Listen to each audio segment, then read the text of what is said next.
எல்லாருக்கும் வணக்கங்க. உங்கள் எல்லாரையும் 666 மந்த்ரா யூடியூப் சேனல் வாயிலாக மறுபடியும் சந்திக்கிறதுல எனக்கு ரொம்ப சந்தோஷம். தொடர்ந்து நம்மளுடைய சேனல் மூலமாக ஆன்மீகம் சார்ந்த பல அரிய தகவல்களை பதிவேற்றம் செய்து கொண்டிருக்கிறோம். உங்களுடைய மேலான ஆதரவும் நமக்கு தொடர்ந்து கிடைத்து கொண்டே இருக்குது. அந்த வகையில் இன்னைக்கு இந்த வீடியோ பதிவில் பார்க்கக்கூடிய தகவல் என்ன அப்படின்னு பார்த்தீங்கன்னா, இந்த நேரத்தில் உங்களுக்கு விருப்பமானதை ஒரு 7 முறை எழுதினீர்கள் என்று சொன்னால் நீங்கள் நினைத்தது அப்படியே நடக்கும். அது என்ன ஒரு ரகசிய விஷயம், தாந்திரிகம் அப்படிங்கிறத இந்த வீடியோவில் பார்க்கலாம். பதிவை முழுமையாக பாருங்கள். நான் இதுக்கு முன்னாடி ஒரு பதிவு போட்டிருந்தேன். ஆழ்மனதின் ஆற்றலை பயன்படுத்தி எப்படி நாம் விரும்பியதை அடையலாம் அப்படிங்கிறத பற்றி. அதுக்கு நல்ல வரவேற்பு. நிறைய பேர் அதற்கு பாசிட்டிவ் ரிவ்யூஸ்லாம் கொடுத்துருந்தீங்க, கமெண்ட் போட்டிருந்தீங்க. ஆக்சுவலாக இட்ஸ் ட்ரூ, அது உண்மைதான். நமக்குள்ளேயே ஒரு சக்தி இருக்குது. அந்த சக்தியை லைட்டாக தூண்டி விட்டோம் அப்படின்னு சொன்னாலே போதும், உங்களுக்கு தேவையான அத்தனையும் அந்த சக்தி நிச்சயம் கொடுக்கும். அதுக்கு பேர் தான் ஆழ்மனம் என்று சொல்லும் அந்த ஆற்றல். இந்த ஒவ்வொரு மனிதனுக்குள்ளும் இருக்கக்கூடிய ஆழ்மனதை நாம் ஆக்டிவேட் பண்ணும் பொழுது அந்த ஆழ்மனம் உங்களோடு பயணிக்கும், உங்களுக்கு வேண்டியவற்றை கொடுக்கும், உங்களுடைய முயற்சிக்கு கை கொடுக்கும். இதெல்லாமே நடக்கும். அந்த ஆழ்மனதை மட்டும் ஆக்டிவேட் பண்ணால் போதும். இப்போ நீங்கள் அடுத்த கேள்வி கேட்பீங்க, எப்படிங்க ஆழ்மனதை ஆக்டிவேட் பண்ணுறது, அதுக்கு ஏதாவது வழி சொல்லுங்கள் அப்படின்ட்டு. நிறைய நேரங்களில் ஆழ்மனம் ஆக்டிவேட்டாக இருக்கும். நிறைய நேரங்களில், உதாரணத்துக்கு சொல்லணும்னா, இரவு தூங்குறீங்கல்ல, அந்த தூங்கக்கூடிய டைமுக்கு முன்னாடி இருக்கிற நிலையை பேர் பார்த்தீங்கன்னா துயில் நிலை அப்படின்னு சொல்லுவோம். தூக்கமும் வராது, அதே நேரத்தில் தூக்கம் வர மாதிரியும் இருக்கும். ஒரு விதமான அப்படியே ஒரு கேரான நிலை அப்படின்னு சொல்கிறது. இந்த டைமில் ஆழ்மனம் விழித்து கொண்டிருக்கும். அப்போது உங்களுக்கு என்ன வேண்டுமோ அதை நினைத்தால் அது கிடைக்கும். அதனால தான் சொல்கிறது, தூங்க போகும்போது நல்ல சிந்தனைகளை நினச்சிட்டு தூங்குங்க, உங்கள் ஃப்யூச்சரை பற்றி கனவு கண்டுட்டு தூங்குங்க அப்படின்னு சொல்கிறது. இப்போ நீங்கள் ஒரு டாக்டர் ஆகணும் அப்படின்னு விருப்பப்பட்டால், தூங்கிறதுக்கு முன்னாடி நீங்கள் பெட்லேயே படுத்துட்டு அதை நீங்கள் டாக்டர் ஆகிற மாதிரி, அதில் நீங்கள் நல்ல ஒரு அச்சீவ் பண்ணுற மாதிரி, இந்த மாதிரியான திங்கிங்லேயே நினச்சிட்டு அப்படியே நீங்கள் தூங்கிடணும். இது காலப்போக்கில் என்ன ஆகும்னா ஆழ்மனதில் ஆழமாக பதிஞ்சிரும். நீங்கள் டாக்டர் தான் ஆவீங்கிற அந்த எண்ணத்தை விதைச்சிரும். நெக்ஸ்ட்டு நீங்கள் டாக்டர் ஆகிறதுக்கான சூழ்நிலையையும் அந்த ஆழ்மனம் பிரபஞ்சத்தின் மூலமாக உண்டாக்கி கொடுக்கும். டாக்டர் ஆகணும்னா என்னங்க பண்ணணும்? நல்லா படிக்கணும். அது மட்டும் இல்லாமல் நல்ல நாலேஜ் இருக்கணும், நல்ல ஒரு திறமை இருக்கணும். இது எல்லாத்தையுமே உங்களுக்கு கொடுக்கும்படியாக அந்த ஆழ்மனமே கிரியேட் பண்ணிடும். ஸோ நீங்கள் நினைத்தால் மட்டும் போதும். எண்ணங்களுக்கு பவர் உண்டு. ஒருத்தனை நீங்கள் நல்லாருன்னு சொன்னால் அவன் நல்லா இருப்பான். நீங்கள் அவனை போயிட்டு கைப்பிடிச்சு கூட்டிகிட்டு போய் நல்லா இருக்க வைக்கணுங்கிற அவசியம் இல்லை. உங்கள் வாழ்த்துதலே எண்ண அலைகளாக மாறி அவனுக்கு நல்வாழ்க்கையை கொடுக்கும். இப்போ ஒரு கல்யாண ஃபங்க்ஷன், பெரியவங்க காலை தொட்டு நமஸ்காரம் பண்ணுறீங்க, பெரியவங்க நல்லாருன்னு சொல்கிறாங்க. அதுக்கப்புறம் அவங்கள பார்க்கவே முடியறதில்ல. ஆனால் அவங்க ஆசீர்வாதத்துக்கு பவர் இருக்கு இல்லையா, அவங்களுடைய வார்த்தைகளுக்கு பவர் இருக்கு இல்லையா, அதன்படி உங்கள் வாழ்க்கை நல்லா இருக்கு இல்லையா. இந்த மாதிரிங்க நீங்கள் நினைக்கக்கூடிய எண்ணங்களுக்கும் சொல்லக்கூடிய வார்த்தைகளுக்கும் ஆழ்மனமாகப்பட்டது ரியாக்ட் பண்ணும்.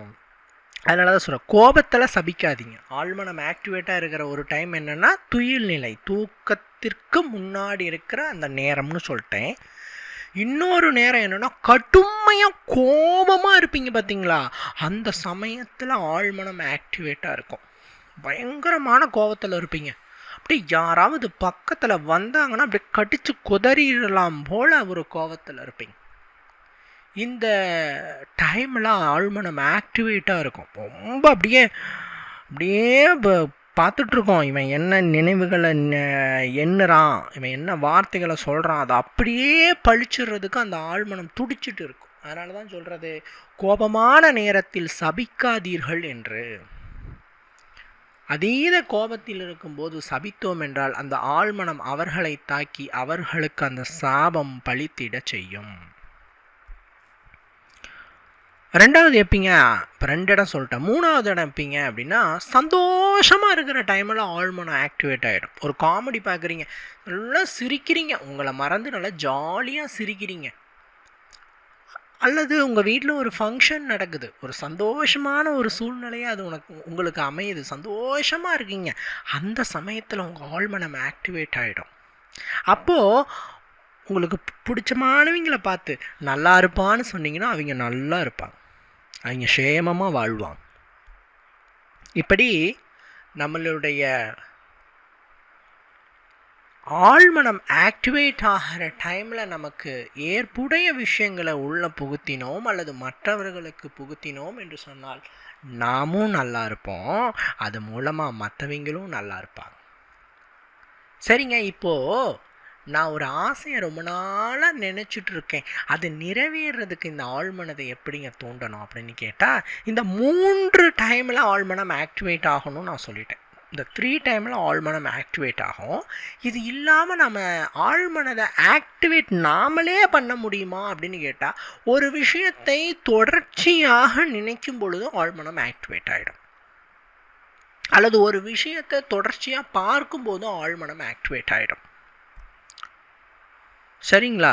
இப்போது அதே நேரத்தில் ஒரு ஒரு பிரம்மாண்டமான ஒரு ஆச்சரியமான ஒரு விஷயத்தை பார்க்கும்போது ஆழ்மனம் ஆக்டிவேட் ஆகிடும். ஒன்றும் கிடையாது, சிம்பிளாக சொல்கிறேன் புரிகிற மாதிரி.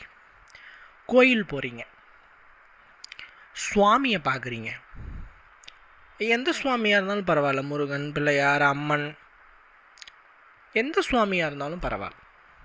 சுவாமி எப்படிங்க இருப்பாங்க? சிம்பிளாக இருப்பாங்களா? நல்லா அலங்காரம் பண்ணி நல்லா ஜோடிச்சிருக்கும் சுவாமி. அப்படியே நகையெல்லாம் போட்டுட்டு அப்படியே குங்குமம் வச்சுட்டு அப்படியே மஞ்சள் விட்டு பிரகாசமாக அது நல்லா ஒரு எடுப்பாக இருக்கும். அதேமாதிரி ஆபரணங்கள்லாம் போட்டிருப்பாங்க, கையில் அதே மாதிரி ஆயுதங்கள்லாம் வச்சுருப்பாங்க. இதெல்லாம் பார்க்குறச்ச நம்ம அறியாமல் நம்மளுக்கு ஒரு சிலிர்ப்பு ஏற்படும். அதே மாதிரி அந்த சமயத்தில் இந்த மணி ஓசையெல்லாம் அடிப்பாங்க சிவாலயங்களில். அந்த ஒரு இப்போலாம் பார்த்தீங்கன்னா ட்ரம்ஸ் வச்சுட்டாங்க, மிஷினில் டும் டும் டும்னு அடிக்குது, அதுவே இந்த மணி ஓசை போடுது, சங்கு ஊதுது அதுவே. இந்த மாதிரிலாம் நம்ம மிஷின் வச்சுலாம் இன்றைக்கி பண்ணிட்டோம். எங்கள் வீட்டுக்கிட்ட இருக்கிற காளியம்மன் கோயிலில் கூட இந்த மாதிரிலாம் வந்துடுச்சு. ஸோ அந்த தெய்வத்தை வழிபாடு செய்கிற சமயத்தில் அந்த தெய்வம் நல்ல ஒரு ஜோடித்து அந்த ஒரு பார்த்தாவே ஒரு ஆச்சரியம், ஒரு நம்ம அறியாமல் ஒரு சந்தோஷம், அந்த தெய்வத்தை பார்த்த உடனே ஒரு சிலிர்ப்பு ஏற்படுது பார்த்தீங்களா? அப்போ ஆழ்மனம் ஆக்டிவேட் ஆகும். அந்த சமயத்தில் அந்த ஒரு சத்தம், அந்த இந்த ட்ரம் சத்தம், அந்த மணி ஓசை சத்தம், இதெல்லாமும் பார்த்திங்கன்னா நம்ம ஆழ்மனதை தூண்டும். அதே சத்தம் ஏற்படும் போது நம்ம ஆழ்மனம் தூண்டி விடப்படும். அதாவது திடுக்குன்னு விழுறதுன்னு சொல்லுவாங்க. நல்லா இருப்போம், டும்முன்னு ஒரு சத்தம் கேட்கும், திடுக்குன்னு நம்ம விழுவோம். பார்த்துருக்குறீங்களா? இது ஏன் இப்படி ஆகுது? உள்ள ஆழ்மனம் ஆக்டிவேட் ஆகிடுச்சு. ஏதோ சத்தம் கேட்குது, ஏதோ பிரச்சனை வருது, உஷாராடுறான்னு ஆழ்மனம் சொல்லுது. ஆழ்மனம் எங்கே சொல்லுது? மூளைக்கு சொல்லுது. மூளை உங்களுக்கு ரியாக்ஷன் கொடுக்குது. ஸோ இந்த மாதிரி நம்ம கோயிலுக்கு போய் சுவாமியை கும்பிட்றோம் பார்த்தீங்களா? அப்படி சுவாமியை பார்த்து கும்பிட்றச்சே நம்ம ஆழ்மனம் ஆக்டிவேட் ஆகுது. அப்போ நம்மளுடைய ஆசைகளை நாம் சொல்கிறோம், நம்ம சுவாமிகிட்ட சொல்கிறதா நினச்சி சொல்கிறோம். அது ஆக்சுவலாக உங்களுக்குள் இருக்கும் ஆழ்மனம் என்னும் இறை சக்தியிடம் உங்களுடைய ஆசையை நீங்கள் சொல்கிறீங்க. அதை அப்படியே ஆழ்மனம் நடத்துக அப்படின்னு உங்களோட உடம்புக்கு கட்டளையிட்டு நீங்கள் ஆட்டோமேட்டிக்காக உங்களுடைய அந்த எண்ணங்களுக்கு உண்டான வெற்றியை நோக்கி பயணிப்பீங்க. சரிங்களா? பாருங்கள், ஒரு கோயிலுக்கு போய் சுவாமி கும்பிட்றதுக்கு முன்னாடி இவ்வளோ விஷயம் இருக்குது. இத்தனை நாள் உங்களுக்கு இது தெரியுமா? என்னங்க போவோம் சாமி கும்பிடுவோம் அவ்வளோதான் அப்படின்ட்டு. பட் இவ்வளோ விஷயம் இருக்குது. சரிங்களா? அதே நேரத்தில் பார்த்தீங்கன்னா, ஒரு விஷயத்தை திரும்ப திரும்ப நினைக்கும் போதோ, அல்லது திரும்ப திரும்ப சொல்லும் போதோ, அல்லது திரும்ப திரும்ப பார்க்கும்போதோ அந்த விஷயம் நடக்கும். நிச்சயமாக நடக்கும். ஒரு ஃப்ரெண்டு, எனக்கு என்னோடய சைல்ட்ஹுட் ஃப்ரெண்டு, திடீர்னு அவன் ஞாபகம் வந்துடுச்சு எனக்கு. ஒரு வாரமாக அவனோட ஞாபகம் தான். அது ஏன் எதுக்குன்னெலாம் தெரியாது, திடீர்னு வந்துருச்சு. அவனை நான் ஏதோ ஒரு வகையில் நினச்சிட்டே இருப்பேன். கரெக்டாக 1 வீக்கு கழித்து உண்மையாக அது நடந்ததுங்க. எங்கள் வீட்டுக்கு முன்னாடி அவன் வண்டியை தள்ளிட்டு போனான். வண்டியில் பெட்ரோல் இல்லை அப்படின்ட்டு தள்ளிட்டு போனான். பார்த்துட்டு என்னடா இங்கே இருக்க அப்படின்னா, நான் அது மாதிரி வேலை முடித்து நான் இங்கே ஒரு லீவுக்கு வந்திருக்கேன்டா, அது மாதிரி இந்த மாதிரி டவுனுக்கு போகிறேன், வண்டியில் பெட்ரோல் இல்லை தள்ளிட்டு போகிறேன்.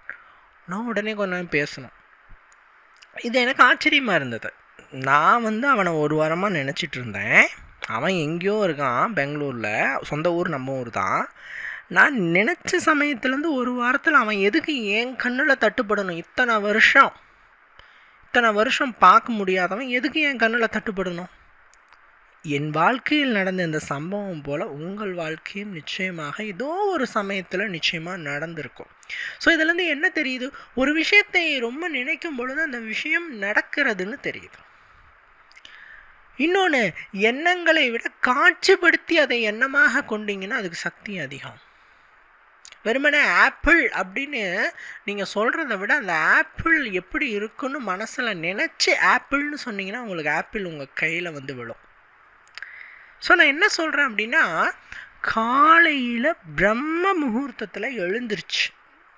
விடியற் காலை பிரம்ம முகூர்த்தம் என்பது 3:30 மணியிலிருந்து 5 மணிக்குள், இந்த டைமை தான் பிரம்ம முகூர்த்த நேரம்னு சொல்கிறேன். இந்த நேரத்தில் எழுந்திரிச்சிட்டு நாம் என்ன பண்ணணும்னு கேட்டால், ஒரு வெள்ளை பேப்பரில், ஒயிட் ஷீட்டில் உங்களுக்கு என்ன வேணுமோ அதை 7 முறை எழுதுங்க. எத்தனை முறைங்க எழுதணும்? 7 முறை எழுதணும். அது என்னங்க 7 முறை எழுதுறது அப்படின்னு கேட்டால், ஒரு ப்ரோவெர்ப் இருக்குது, அதாவது ஒரு பழமொழி இருக்குது. என்னென்னா, ஒரு முறை எழுதுவது 7 முறை படிப்பதற்கு சமம். சரிங்களா? இது பல பேர் கேள்விப்பட்டிருக்க மாட்டீங்க. மூளை அப்படி தான் கணக்கில் வச்சுக்கோ. நம்ம சைல்ட்ஹுட்டாக இருக்கும்போது நம்ம டீச்சர்ஸ் என்ன பண்ணுவாங்கன்னா, இம்போசிஷன் கொடுப்பாங்க. ஒரு போயத்தையோ இல்லை ஒரு ஏதாவது ஒரு வேர்ட்ஸையோ 100 முறை எழுது, 1000 ஒரு 200 முறை எழுது அப்படின்னு இம்போசிஷன் கொடுப்பாங்க. ஒரு கேள்வி பதிலையோ அப்படி சொல்லுவோம். நமக்கு யோசிச்சிருப்போம், இவர் எதுக்கு 100 முறை எழுத சொல்கிறாரு, இவருக்கு வேறு வேலையே இல்லையா அப்படின்ட்டு. பட் 100 முறை நீங்கள் எழுதுனீங்கன்னா 700 முறை படிக்கிறதுக்கு சமம்.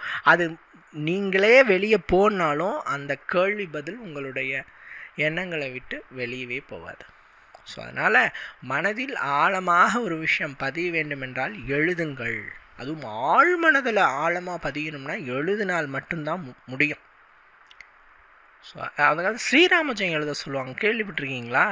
சுவாமிக்கு ஸ்ரீராம ஜெயம் 108 முறையோ 1008 முறையோ எழுதி மாலையாக கொடுப்பாங்க. இப்படி எழுதும்போது நீங்கள் என்ன மனசில் நடக்கணும்னு நினைக்கிறீங்களோ அதை நினச்சி எழுதி மாலையாக போட சொல்லுவாங்க. இப்படி 108 முறை எழுதும்போது அந்த எண்ணங்களை தொடர்ச்சியாக நீங்கள் நினைக்கும் போது அந்த எண்ணம் நிறைவேறும். நான் என்ன சொல்கிறேன், நீங்கள் ஸ்ரீராம ஜெயம் அப்படின்ட்டு எழுதி உங்கள் ஆசையை நினைக்கிறத காட்டிலும் உங்களுக்கு என்ன ஆசையோ அதையே நேரடியாக எழுதுங்களே. இப்போது நான் வீடு கட்ட வேண்டும் அப்படிங்கிற ஒரு வரி, அதை ஒரு 7 முறை டெய்லி காலையில் பிரம்ம முகூர்த்தத்தில் எழுந்திரிச்சு ஜஸ்ட் ஒரு ப்ரஷ் பண்ணிவிட்டு மூஞ்சி கை காலெலாம் அலம்பிட்டு அதுக்கப்புறம் எழுதுங்க ஒரு வெள்ளை ஷீட்டில். அந்த ஷீட்டை நீங்கள் வச்சுக்கலாம், அந்த ஷீட்டை சேஃப்டியாக வச்சுக்கோங்க. ஏன்னா நாம் அதை பத்திரப்படுத்தி வைக்கும்போது தான் அது நம்ம எழுதுகிறோம், அது சேஃப்டியாக இருக்குங்கிற ஒரு திங்கிங் வரும். அந்த ஆசை நிறைவேற வரைக்கும் அதை சேஃப்டியாக ஒரு ஃபைல் மாதிரி போட்டு அழகாக வச்சுக்கோங்க. இப்படி காலையில் எழுந்திரிச்சு வேலையாக உங்கள் ஆசைகளை 7 முறை எழுத வேண்டும். அவசரமாக எழுதக்கூடாது, மெதுவாக எழுதணும். நான் வீடு கட்ட வேண்டும், இல்லைனா நான் சீக்கிரம் வீடு கட்ட வேண்டும். இப்படி 7 முறை எழுதுனீங்கன்னா ஒரு முறைக்கு 7 முறை வாசிப்பதற்கு சமம். ஸோ 7 7 49, கிட்டத்தட்ட ஒரு 49 முறை அதை நீங்கள் படித்ததற்கு சமம். இப்போ ஒரு நாளைக்கு ஒரு 49 தாட்டி தோறாமல் ஒரு 50ன்னு வச்சுக்குவோம். ஒரு நாளைக்கு 50 முறை நீங்கள் ஒரு விஷயத்தை படிக்கிறீங்கன்னா ஒரு மாதத்தில் 1500 முறை படிக்கிறீர்கள். 2 மாதத்தில் 3000 முறை. அதே மாதிரி 3 மாதத்தில் 4500 முறை நீங்கள் படித்ததற்கு சமம். உங்கள் ஆழ்மனம் ஜஸ்ட் 3 மந்த்லேயே அந்த ஆசையை அப்படியே எந்த தடையும் இல்லாமல் நிறைவேற்றி கொடுக்கும். சத்தியமாக நிறைவேற்றி கொடுக்கும். புரியுதுங்களா? அதனால் இதை நீங்கள் நம்பிக்கை இல்லாமல் செஞ்சாலும் சரி, நம்பிக்கையோடு செஞ்சாலும் சரி, நீங்கள் செய்ய செய்ய ஆட்டோமேட்டிக்காக நம்பிக்கை வந்துடும். ஏன்னா ஒரு விஷயத்தில் நம்புகிற வரைக்கும் தான் அதில் மேலே ஈடுபாடு இல்லாமல் இருக்கும். எத்தனையோ பேரை நான் பார்த்துருக்கேன். கடவுளே இல்லைன்னு சொன்ன எத்தனையோ பேர், அவங்க வீட்டில் குழந்தைக்கோ இல்லை அம்மாவுக்கோ ஏதோ ஒரு சின்ன உடம்பு சரியில்லாமல் இருப்பாங்க. சரி, எல்லாரும் கடவுளை கும்பிட்றாங்களேன்ட்டு போய் கடவுளை கும்பிடுவாங்க. திடீர்னு அவங்களுக்கு உடம்பு சுகமாயிடும். உண்மையான ஒரு பக்தன் கூட அந்த மாதிரி சாமியை கும்பிட மாட்டான். அந்த குணமானதுக்கு அப்புறம் ஒரு நாத்திகன் ஒரு பக்தனாக மாறுறான் அப்படின்னு சொன்னால் அவனுடைய வேண்டுதலும் வழிபாடும் அளப்பரியதாக இருக்கும். அதனால் நம்பிக்கை ஒரு சின்ன ஒரு ட்ராப் நம்பிக்கை உங்களுக்கு வந்துடுச்சுன்னா கூட அதுக்கப்புறம் நீங்கள் கேட்ச் பண்ணிக்குவீங்க. அதுக்கப்புறம் நீங்கள் எல்லா விஷயத்துக்குமே நீங்கள் இந்த ஆழ்மன சக்தியை பயன்படுத்துவீங்க. சரிங்களா? அதனால் நம்பிக்கையோடு ஃபஸ்ட்டு முயற்சி பண்ணுங்கள். இதுக்கு பரிகாரமோ மந்திரமோ விதிமுறைகளோ எதுவுமே கிடையாது. ஒரே ஒரு விதிமுறை மட்டும் என்னென்னா, மது சாப்பிடக்கூடாது. அது என்ன சொல்லப்போனால் போதை வஸ்து எதுவுமே யூஸ் பண்ணக்கூடாது. ஏன் போதை வஸ்து யூஸ் பண்ணக்கூடாதுன்னா, இது ஃபுல்லாகவே மைண்டை பயன்படுத்தி செய்யக்கூடிய விஷயம். எண்ணங்கள், மனநிலை யூஸ் பண்ணி செய்கிற விஷயம். நீங்கள் போதைகளை உள்ளுக்கு எடுக்கும் பொழுது உங்கள் மனநிலை ஒரு நிலையாக இருக்காது.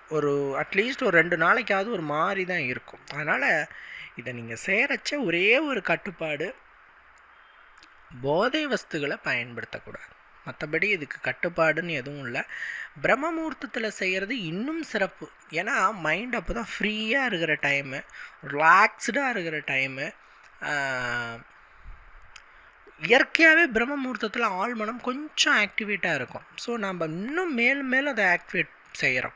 ஸோ அந்த ஷீட்டை பத்திரமா எடுத்துக்கோங்க. 7 முறை எழுதுறீங்க, அந்த ஷீட்டை எடுத்து வச்சுக்கோங்க. இதை மட்டும் செஞ்சுட்டு வாங்க. 3 மாதத்தில் உங்கள் ஆசை நிறைவேறின விட்டு அப்புறம் அந்த ஷீட்டை எடுத்து நீங்கள் போட்டுடலாம், தப்பு கிடையாது.